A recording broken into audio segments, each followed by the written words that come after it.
Let's talk today about habits, 3 of them that will help you grow your Instagram. This is gonna be good.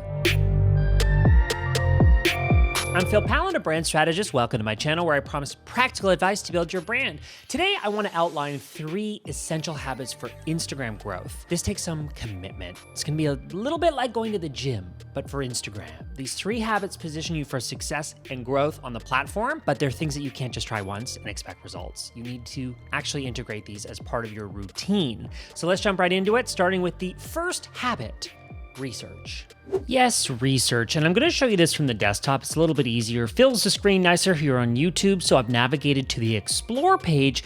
And ideally, what happens every time you go to this page, there's something new from people that you do not follow. So if you're an avid user of Instagram, or let's say you've been active on the platform for a little while, well, you should feel a little bit identified when you come to the Explore page. The idea here is that you're exploring content from people that you don't already follow. These are likely things that Instagram thinks that you will be interested in here. So I recently saw Adele in Las Vegas. That is accurate. I'm interested in that. This is a beautiful logo. So it's knowing that I respond well to visuals on Instagram as well. Lots of carousels, even some pop culture workout stuff. This is all right, but certainly carousels are something that I consume a lot of on Instagram, and it's something I create a lot of. So the Explore page is the perfect place for me to go to get inspired on what I might be able to create. So a lot of times what I do is I just pause and I take inventory of what I might click. So for example, very interested in this topic, 8 tools better than ChatGPT. Everyone's talking about ChatGPT right now.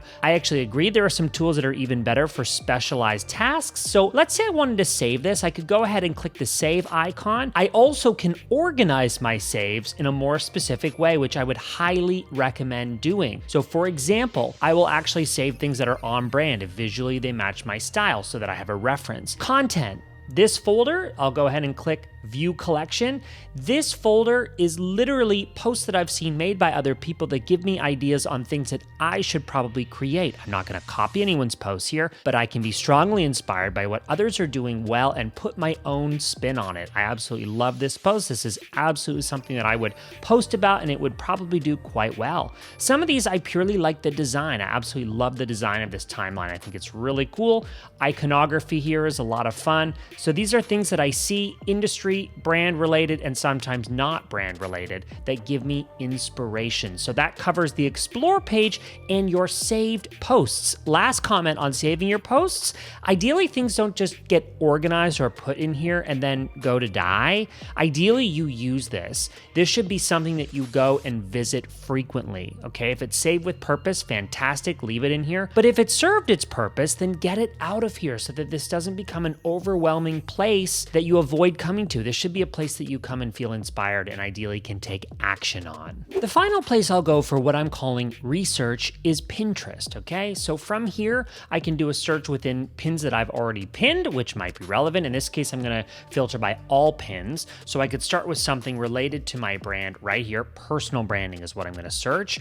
And I'm interested in even starting with something general like that because I can just get ideas on maybe the positioning of things, branding for beginners, 6 impressive personal brands. I mean, these are already giving me ideas. I build personal brands on a daily basis. This is something I could do. I could feature a few of my clients. I love this brand board more or less that features all of the pieces of that, right? So already in just a few seconds, I'm getting ideas. Let's say I want to get even more specific with my search, right? I could go personal branding photo shoot or personal branding logo design. I love this suggestion. Remember to keep an eye on those search suggestions, right? And so this is just, there's just so much here that can inspire a post. Certainly in this research phase, I always am particularly interested in what comes up first on Pinterest. This means that it's well positioned for SEO based on the query that you're searching for. A lot of times people have done a lot of research to land up here, and so you can be strongly inspired by the way that people have written titles or positioned their own content. So now you've integrated research as a habit, let's talk about what's next. I'm calling this next one visibility.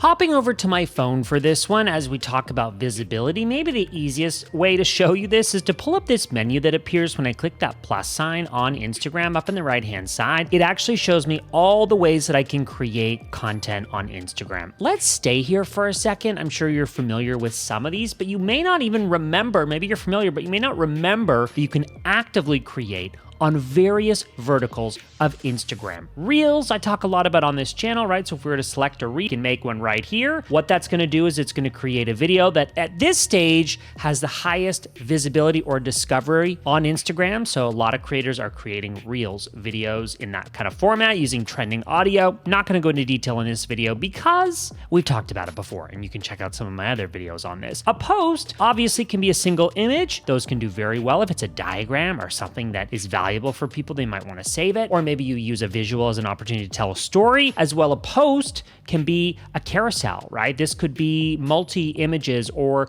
mixed with videos to tell a bit of a story. You can see on my profile that I do those all the time, and those tend to be my best performing posts.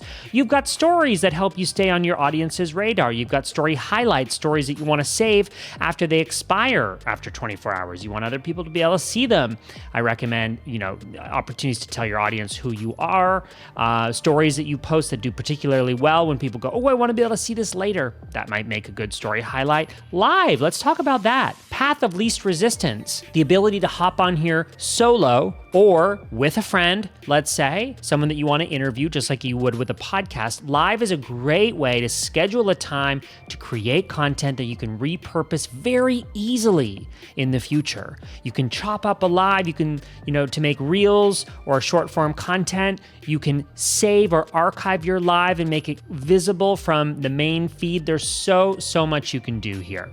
Now, the next ones are a little bit smaller. I'd say we've covered the main ones. Guides are a great way to either recommend places, products, or posts. So if I click over to my profile just to show you some visuals, I've got a guide here on how to create better content. So you see, it's just kind of a cool way to bring together some of your posts that you have on a particular topic. I just like having it. It's something I've experimented with. I haven't done a ton of them because I've noticed there isn't a huge amount of visibility to this profile tab versus, say, posting a reel and not going out to everyone. Finally, you've got fundraiser and channel. Now, fundraiser, not ideal for visibility, but channel, potentially, if you've got an existing audience. Now, I've not created a broadcast channel yet, but let me show you what this looks like. This is the newest thing on Instagram. So we click over to channels. Here you'll see I've got 3, including Adam Masari from Instagram.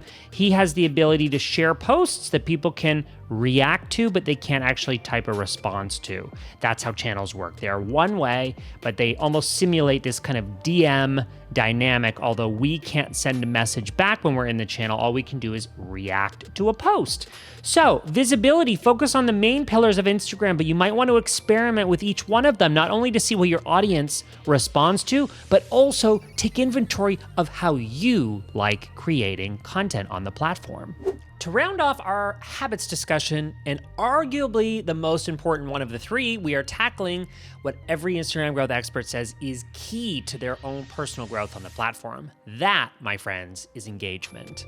Every expert says it. Every expert I know on Instagram growth, including my friend Daniela, whose profile I have up, says that engagement is absolutely key to growth. And she's a good person to reference. She grows literally thousands and thousands every single month. And a lot of her content actually teaches you how to build community on Instagram. I recently had her on my podcast. I will link to that in the description below. I saw recently a post by my friend Lucas, who also creates a lot on this content. He recently posted this: if you had 1 hour on Instagram, how should you spend it? Have a look at this and notice something. As you look around this circle, this pie chart that represents 1 hour, notice how many of these recommendations that he's making involve engagement. So he says here, go to 10 small accounts you follow, support their recent post through a like or through a comment. Watch 10 Instagram stories and reply to them. Go to a niche, hashtag, and engage with accounts that you don't follow. Go to 5 large accounts that you follow and have conversations in the comments. Do you see a trend here? Research popular content in your niche and save it, right? That's what we talked about earlier in that research stage. That's only 7 minutes. Everything else involves replying, engaging with people that you might already know or have on your radar, but also people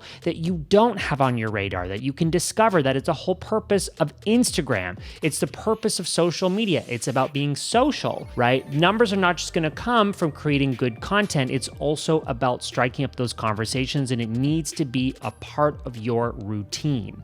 So reference him. Also reference Daniela is a really good person for this as inspiration, and certainly make sure that you're not just spending time creating content, but also engaging.